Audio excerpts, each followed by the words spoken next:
Hi, my name is Madison Ort, and I'm so excited that I get to introduce my friends Chris and Hope and their precious daughter Satie Grace to you. I first met Chris and Hope in 2008 when I attended my first Impact Weekend at First North. I fell in love with them instantly. They were so much fun. As I got to know them, I found out Hope was a kindergarten teacher, just like my mom, and that just like my parents, they struggled with infertility. When I got back from the weekend, I came home and asked my parents if we could pray for them regularly. I've truly been blessed by their story, and I hope you will be too.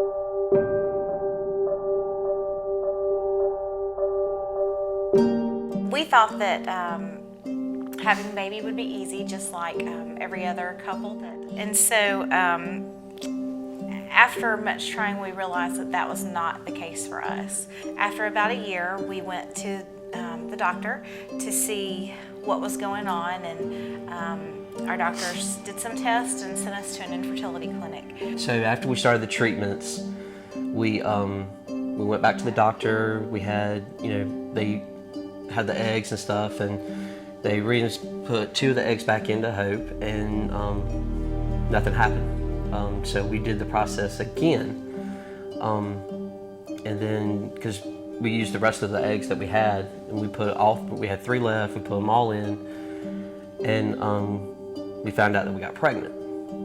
Well, then 3 days after we found out we were pregnant, Hope went to the doctor and she started miscarrying. The night of our miscarriage, Hope and I were just angry, we're mad, we're crying, and we just wanted to have someone to talk to that could kind of put this in perspective for us, and just something we could just actually vent to.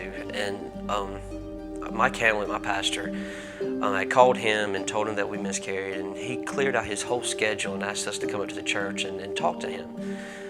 And this conversation I'll never forget. We're sitting there and we're crying, and he looks at me and he asked me, "How do you feel right now?" I said, "Mike, honestly, I'm pissed." I said, "You've got these people at Walmart and out in public that don't care about their kids and let them run out in the street and tell them to shut up, and I don't want to do any of those things. I want to raise my child in a Christian home and raise them to love the Lord, and those people get to have kids and I don't." And I said, "It just pisses me off." And these next words he says, "It pisses me off too."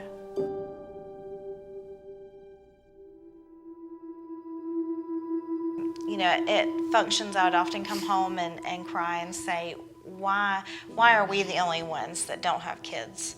I had to begin dealing with whether or not we would be parents or not.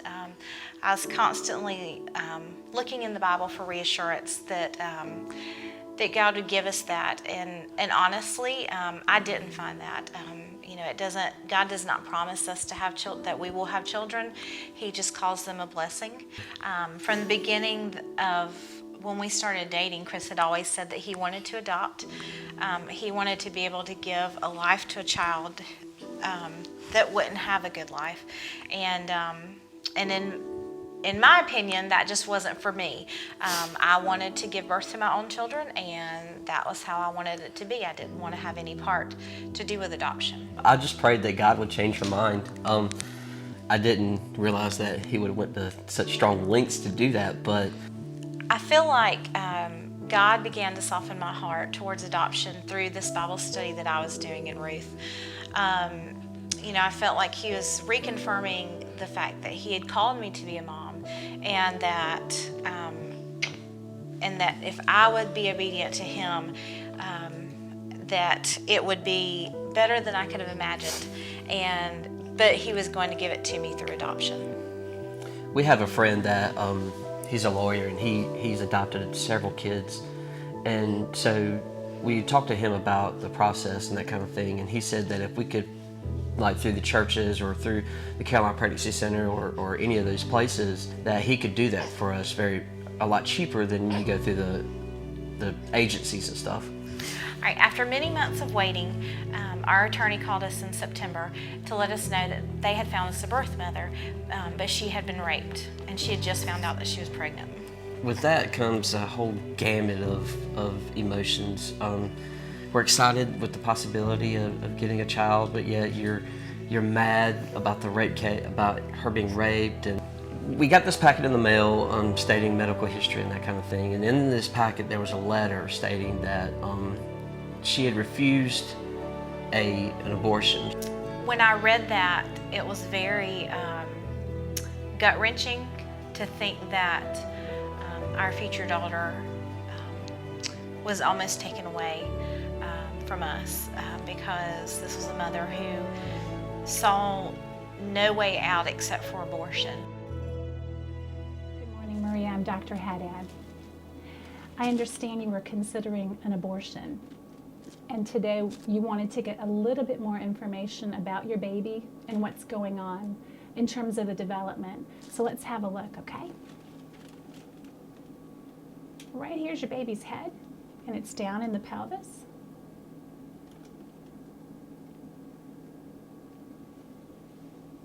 And you can see this is the baby's spine, and you can see your baby is wiggling all over the place. Very excited in there.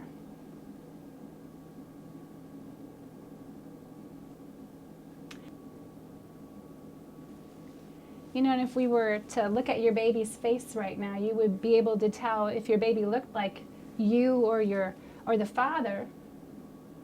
They just have to gain a little bit of fat in the last 12 weeks of pregnancy to really look like they're going to look when they're born. But all those features are already established. Let's give another go at that heart rate.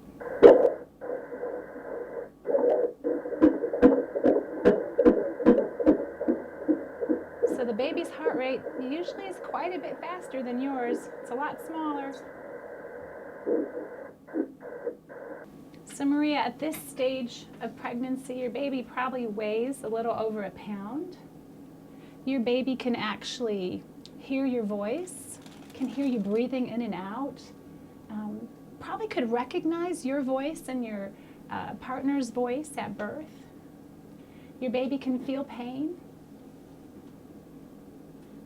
Now if you look here, what looks like a little railroad track, that's your baby's spine, and when we're looking, we want to make sure that there's none of the pieces of the track missing. Okay, and we're going to get down and see if we can see some arms and legs. This is a shoulder right here, shoulder bone right there.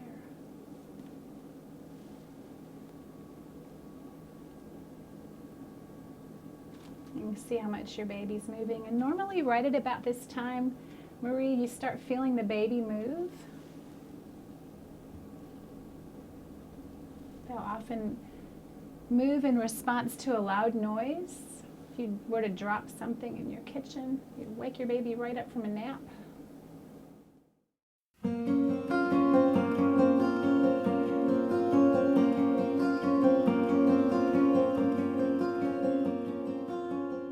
They encourage you to build a good relationship with the birth mom. And so we would talk to her on a weekly basis. Hope would talk to her on a weekly basis. And then we took a weekend and we drove up to West Virginia and we took her out to dinner. And we went through a bookstore, and we really just wanted to hang out with her and let her kind of hang out with us and just kind of solidify that relationship. When we first met Maria, I was very anxious. I didn't know how this was going to go. I didn't know what we were going to talk about. Our phone conversations were 15 to 20 minutes once a week. The visit was so good and it was so natural. It was a great time, and we just came back and we just started making preparations for the actual birth, and we started getting furniture together and the stuff that normal families do. And as time went on, she asked me again, even closer to the time of Satie's delivery, when are you planning on coming up? And she said, do you still want to be in the delivery room? And I said, I would love to be in the delivery room. And she invited me to be in the delivery room while Satie was being born. She went to her doctor to find out exactly when he was going to induce her, and we found out that he was going to induce her on January 4th, which is also Chris's birthday. That was God just bringing it full circle to say, not only am I giving you a baby, but you're going to have a bond with this baby, the baby is going to share her daddy's birthday, and that's going to be something that's always going to be special to them. And I just thought that was really neat how God worked all that out. And it just how God has taken our fears and taken our worries and taken the problems that we've had through this whole process and just solved it all to the minute detail has been amazing. And you don't understand it while you're going through it, but as we've looked back, we're just like, oh my gosh, how did God know that was going to happen? And all those little details that you don't think about until you're right there in the middle of it. He's already thought about, planned for it, and solved it.